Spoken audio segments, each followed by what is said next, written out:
Sir जो suggestions जो आपके हैं, ये जो आपके सजेशंस हैं, इसमें एक तो कमीशन पे किस पे मुश्तमिल हो कमीशन, एक जो तहकीकात करे, और दूसरा ये आप किस के खिलाफ कार्रवाई का मुतालबा कर रहे हैं जिन्होंने ज़ाब्ते की खिलाफ वर्जी की है?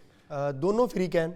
अगर हमारे मौजूद जज साहबान जो हैं वो दुरुस्त बात कर रहे हैं तो जो भी इंटेलिजेंस एजेंसीज के अफराद मुलव्वस हैं उनके खिलाफ कार्रवाई करनी चाहिए, लेकिन उससे पहले थॉरो प्रूव करना चाहिए। और अगर जज साहबान जो हैं उन्होंने गलत बयानी की है और वो ऐसा अपना एविडेंस अदालत में पेश नहीं कर सकते या कमीशन के सामने पेश नहीं कर पाते, तो फिर इन जज साहबान के खिलाफ कार्रवाई। उस लेटर में वो खुद भी कह रहे हैं कि हमें नहीं पता कि हम इल्जामात साबित कैसे करेंगे, आप रहनुमाई करें। वो तो उस मामले में रहनुमाई मांग रहे हैं। अगर हाई कोर्ट के लेवल के जज साहबान को भी ये नहीं पता कि वो इन इल्जामात को साबित कैसे करेंगे, तो फिर तो इनको इसी बुनियाद के ऊपर ही जज रहने का हक नहीं है। इनको नहीं जज रहना चाहिए कि अगर हाई कोर्ट के जज को यही नहीं पता कि क्या सुप्रीम जुडिशल काउंसिल जो है वो रहनुमाई फ्राहम करने वाला अदारा है। आइन में कतन ऐसी कोई बात नहीं लिखी हुई, आइन में कतन ये ऐसी कोई बात नहीं लिखी हुई कि इस तरह की सूरत हाल के अंदर जज साहबान जो है वो लेटरबाजी करेंगे।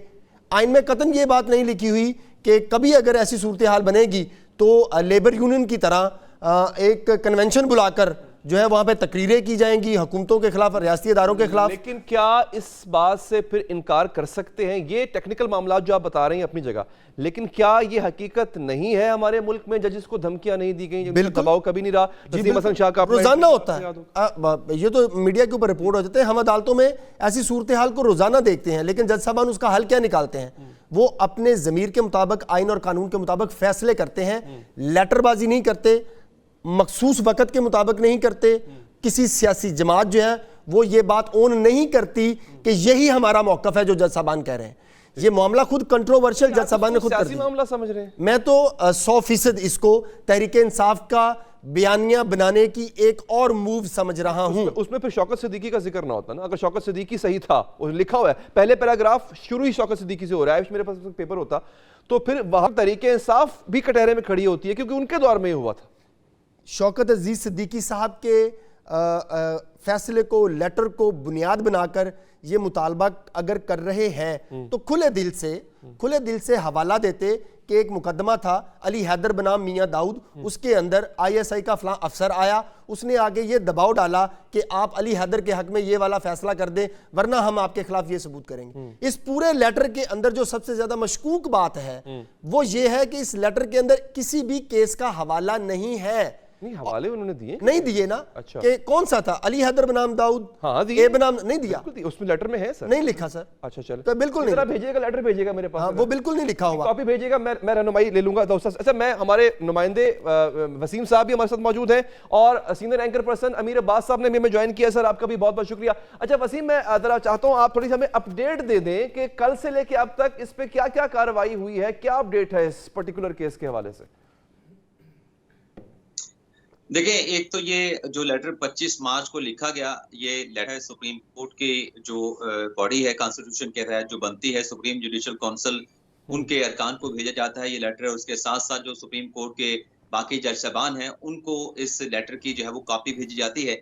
इस पर डेवलपमेंट ये होती है जिसका आप कंपेरिजन भी कर सकते हैं। जब आखिरी मरतबा इस्लामाबाद हाई कोर्ट के जज साहबान साबिक चीफ जस्टिस मर्ता बंदियाल से मिले थे, तब भी उन्होंने यही इसी किस्म की शिकायत, इसी किस्म की रिजर्वेशन का इजहार किया था। लेकिन उस वक्त उनको ये कहा गया था कि आपके इन तमाम जो रिजर्वेशन है इनको एड्रेस किया जाएगा, लेकिन कोई कदम नहीं उठाया गया था। लेकिन अब 25 मार्च को लेटर आता है और 26 मार्च को जो चीफ जस्टिस ऑफ पाकिस्तान है जस्टिस काजी फायसा, उनकी तरफ से इस्लामाबाद हाई कोर्ट के जो चीफ जस्टिस हैं उन्हें मीटिंग के लिए बुला लिया जाता है। और वो मीटिंग गुज़िश्ता रोज सुप्रीम कोर्ट में चीफ जस्टिस के चैम्बर में होती है, जिसमें जस्टिस मंसूर शाह भी होते हैं, चीफ जस्टिस काजी फायसा भी होते हैं और जस्टिस आमिर फारूक भी होते हैं। और उस मीटिंग के बाद आज मुलाकात हुई है चीफ जस्टिस की अटॉर्नी जनरल के साथ। अब ये मुलाकात किस एजेंडे पे हुई है, किस मामले पे हुई है, लेकिन इस मुलाकात को भी इसी तनाज़ुर में देखा जा रहा है कि गालिबन जो 6 जज साहबान का खत आया है उससे जुड़ी ये मुलाकात हो सकती है।